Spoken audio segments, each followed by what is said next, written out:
name is Laura Thompson, and this is Community Artist Connection. Thank you for tuning in and watching the show.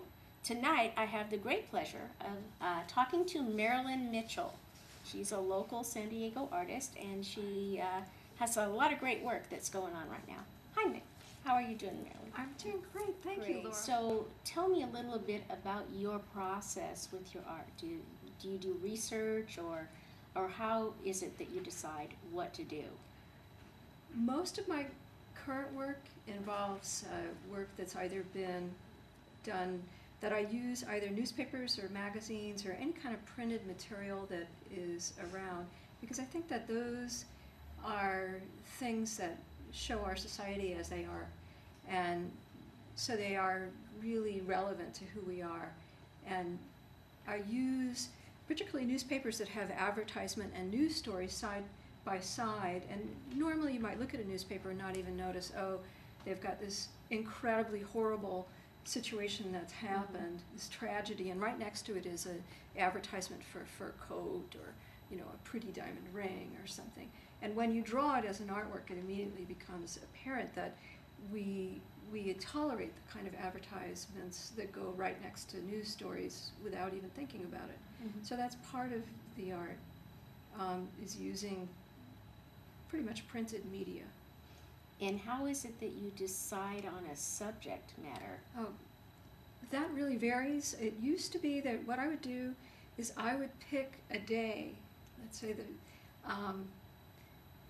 for instance, the day that my mother was born. And I would buy a newspaper on that day, and I would leaf through and pick all of the various pages that relate to something that she was about, and do an artwork from those, and recreate those pages. Not, I don't copy them, I interpret them, and then I would make a collage of it. And so usually the dates that I use are dates that are important in some way to somebody that I know or that I love. Okay. You brought a few of your pieces, didn't you? I did, yes. Yes. Can you, let's talk about whichever one you want to Probably talk about I would first. want to talk about Hanging Sarah to begin with. Okay. That piece is the smaller of the pieces, and that one is, I created that, it has a page from a Vogue magazine paired with a page from the New Yorker magazine. The Vogue magazine is an ad from Dolce & Gabbana, and the New Yorker page is a page that has a picture of a Richard Serra piece, who's a sculptor who works in steel. Oh, okay. And the story behind the artwork came that years ago I was listening to a radio interview of Frank Stella, who's an artist that does hard edge artwork, or did. He also does now metal work. And he had said that when he began making art, he decided he wanted to be able to create art that could hang next to a de Kooning artwork. And so he knew that he had to make something that was so different than a de Kooning, but had enough power to hang next to those works. And that's how he came up with this hard-edged style. And I immediately, when I heard that, I thought, oh my gosh, I want to hang next to Richard Serra. Now he does these enormous monoliths. How can you hang next to him? And when I paired the page from Vogue next to that New Yorker page, I realized I was hanging next to Sarah. Yeah. Just by putting things that I love together. Right. Yeah. So that's that piece. Okay. And then the other piece that I brought is called Bread and Circuses. Okay. And that piece is more political. I actually am very interested in politics and always have been, probably always will be. I feel very strongly about justice, and I've spent a very good deal of my professional life dealing with ethics, and I'm very interested in those things. Yeah. And so Bread and Circuses is a piece that is speaking about how our country, in some respects, what the politics of it is to see that people are just entertained and well fed, and therefore they won't be interested in politics. And the term Bread and Circuses comes from a Roman poet, and the phrase is written in Latin in the piece. And basically what it says is, you know, as a politician, you don't have to worry about doing anything particular in your country as long as the people are well fed and entertained. And I think that our country in many ways is like that. Yeah, for Yeah. sure. Yeah. Yeah. You know, that's why we have all the sports. That's why we have Right, all the movies. right. We It's have to all keep that people from stuff. thinking about what's really happening in Yeah. the country and what's happening in the world at large and what's our role in the world. And I feel very strongly also that artists play an important role in bringing those things to awareness. Right. That when we don't, and when we just make art that has no further meaning, we're not really giving back to the world what it is that it really needs. That we have a responsibility as artists to say things that other people don't say. Yeah, and I think also, not only a responsibility, but it takes a lot of courage to bring that stuff up and to put yourself out there as saying these sort of things that are unpopular often. Oh, absolutely, I agree. Can I show you the pillow? Yes. Okay, Yes, I please show brought me. also, this pillow, which is called Nightmare, and Nightmare is one of a series called Torture Pillows, and it has an image of a woman from Iraq after her nephew was killed, and you can see that she's so distraught and so upset. And again, I'm using an image from a newspaper with the actual caption on there, and I do give credit to the photographer for the photo itself.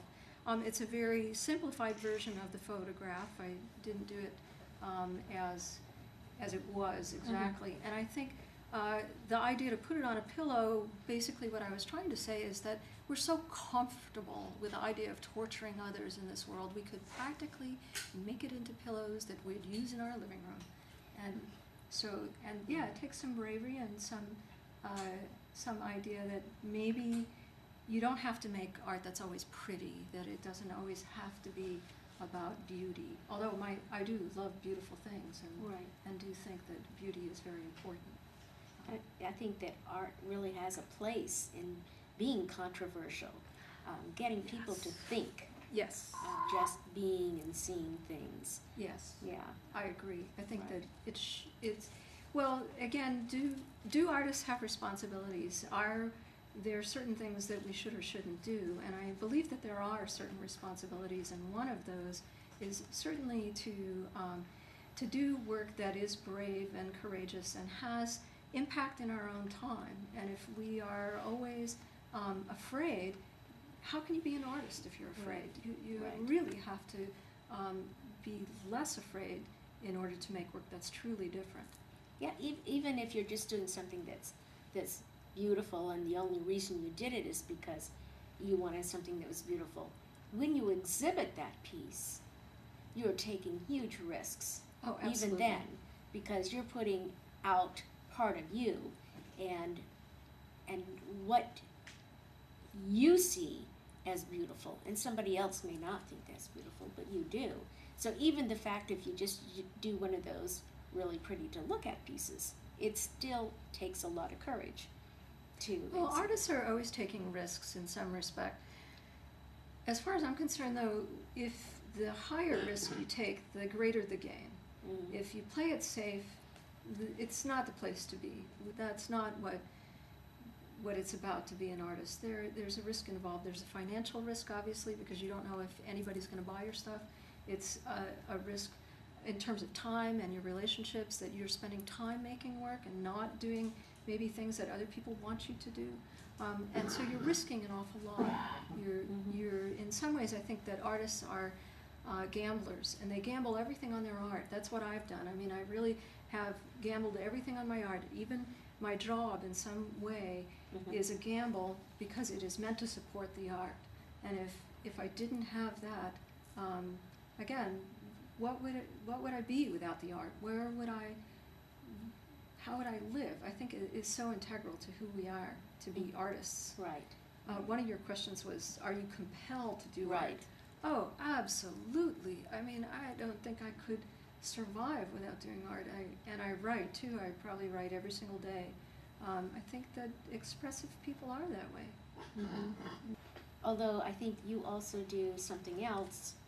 You have a totally other kind of career. I'm a registered nurse. I work for Kaiser Permanente currently as an educator for them. I have been a nurse for almost 30 years. I feel, again, it's back to that issue of justice, that I think we have a responsibility to do good in the world, and I am so grateful to have been able to help those in need. It's a tremendous honor to help people that really need it. And I think it balances the artwork really well. I love people. I love meeting people every day. I meet new people every single day. And so that's really good, because as a very social person, when I close myself off in the studio, I don't have that. But then I come out and I get to know others and earn some money.